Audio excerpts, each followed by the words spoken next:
Now, at the time that I went to school, you see, we had separate schools. And but I knew a lot of white kids. I used to play with them. I mean, kids didn't care. You know, little kids, you play with those kids around the courthouse all the time. They didn't think anything about it. But it was so institutionalized at that point. We were separate, and I don't. In fact, I'm sure there wasn't any type of open antagonism or anything until they really started the integration.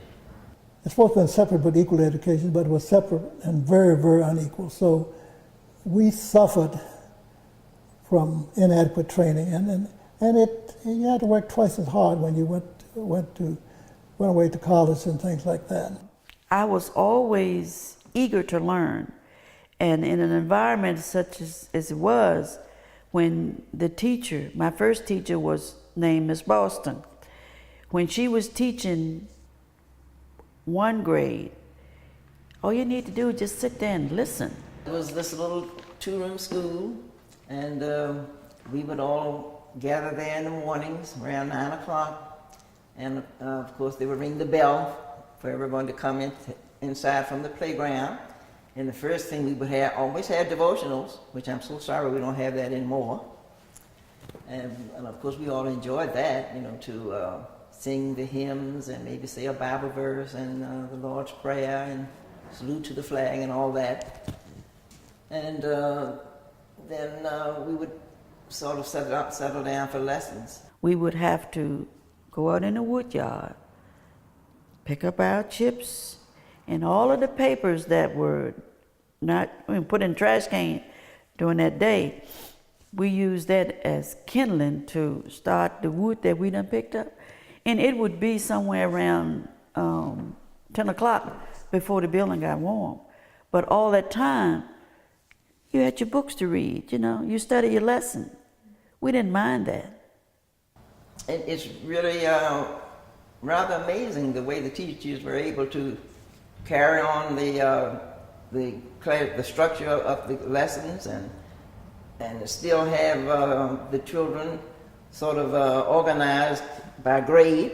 When you were in the primer grade and promoted to the first grade, you'd already heard the first grade lesson, and right on up you'd heard them over and over again. So that it was it was not an advantage that you would seek, but it was an advantage, yes. And with one teacher, it probably helped, yes.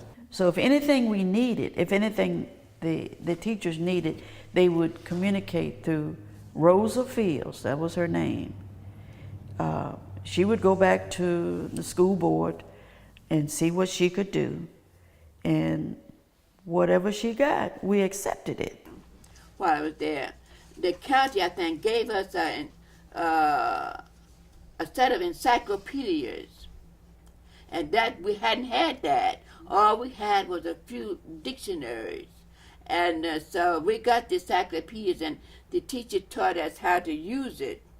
Go and look up for what we needed and what we wanted, and that was Zipporah Taylor did that, and that was during her time because you see, a lot of things we didn't have. She rode to this county and protested for us to get that stuff.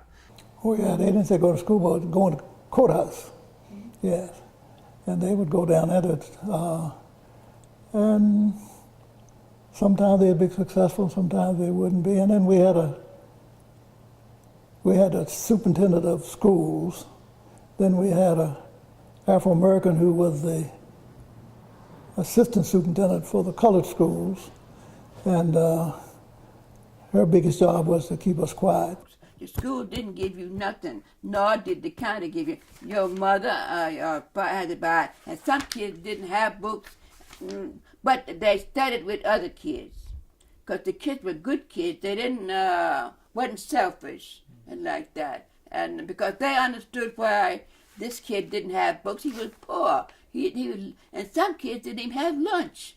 We were all poor and all dependent on each other, and we were not subject to the social pressures that in the more populated parts of the county. No, but you if you needed help, you went to your neighbor. Didn't matter whether black, white, blue, or brown. That's where the neighbors helped each other. And like I said, when I would make home visits and things like that, it was very common to see them taking care of each other and everything in the homes. People in the community that would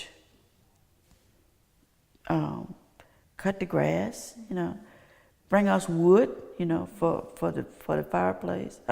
For the wood stove. We had a well that we would pump it, and we got a bucket, and we would bring the bucket of water in there.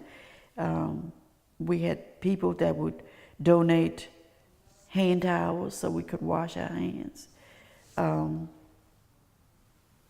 When snow was on the ground, they would come in with shovels and clean the walk, But I don't recall anybody ever being paid for anything. My family believed in education. Like I said, my father couldn't read or write, and he emphasized education. My mother emphasized education, and I think that it's true of most of the black community. They emphasize it, go to school. I hope you don't have to work like we work.